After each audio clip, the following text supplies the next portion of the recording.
आका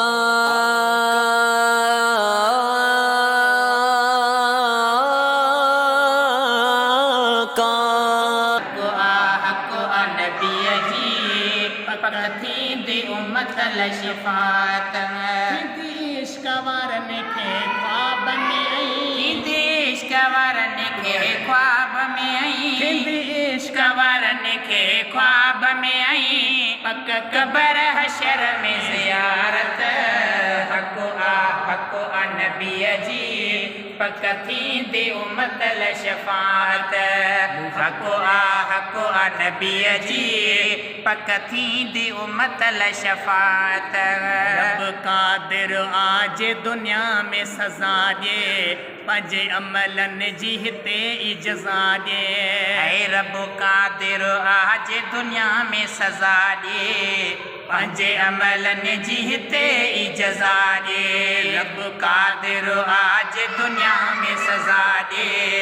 पंजे अमलन जी हिते इजज़ा दे पर अज़मत पाक रसूल संदी पर अज़मत पाक रसूल संदी पर अज़मत पाक रसूल संदी ज़ाहिर रोज़ क़यामत हको नबी जी पकथी दे उम्मत लशफात सिर सजदे में जॾहिं रखंदो इर्फ़ रास रब खुद चवंदो हे सिर सजदे में जॾहिं रखंदो इर्फ़ रास रब खुद चवंदो सिर सजदे में जॾहिं रखंदो इर्फ़ रास रब खुद चवंदो जीअं चवंदो वेंदो ईअं थींदो वेंदो जीअं चवंदो वेंदो ईअं थींदो वेंदो जीअं चवंदो वेंदो ईअं थींदो वेंदो अज़ीम सजण जी सखावत हको नबी जी पकथी दे उम्मत लशफात हर को हज़रत ॾे ॾिसंदो छो त अना लहा ॿियो केरु न चवंदो पियो हर को हज़रत ॾे ॾिसंदो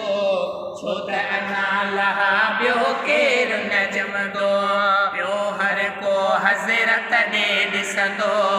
छो त अना लहा ॿियो केरु न चवंदो ककर करम जो तन ते वसंदो ककर करम जो तन ते वसंदो ककर करम जो तन ते वसंदो जन जी हबीब सां मोहबत हको नबी जी पकथी दी उम्मत लशफात थींदी इश्क वारनि खे ख्वाब में आई थींदी इश्क वारनि खे ख्वाब में आई पक कबर हशर में ज़ियारत हको नबी जी पकथी दी उम्मत लशफात जन पेच पीरी असां दुनिया में पातो नीहो दुरूद सलाम सलातो जन पेच पीरी असां दुनिया में पातो नीहो सलाम दुरूद सलातो जन पेच पीरी असां दुनिया में पातो नीहो दुरूद सलाम सलातो तन खुटलन जो खुलंदो खातो तन खुटलन जो खुलंदो खातो तन खुटलन जो खुलंदो खातो तन जी त भली आ किस्मत हको नबी जी पकथी दी उम्मत लशफात हको नबी जी पकथी दी उम्मत लशफात तारीफ़ कंदड़ खे आम चओ था टोकूं चथरूं जाम कयो था हे तारीफ़ कंदड़ खे आम चओ था टोकूं चथरूं जाम कयो था तारीफ़ कंदड़ खे आम चओ था टोकूं चथरूं जाम कयो था पर पवंदी ख़बर तॾ रियाज़ चना पर पवंदी ख़बर तॾ रियाज़ चना पर पवंदी ख़बर तॾ रियाज़ चना जॾ हूंदी रब जी अदालत हको नबी जी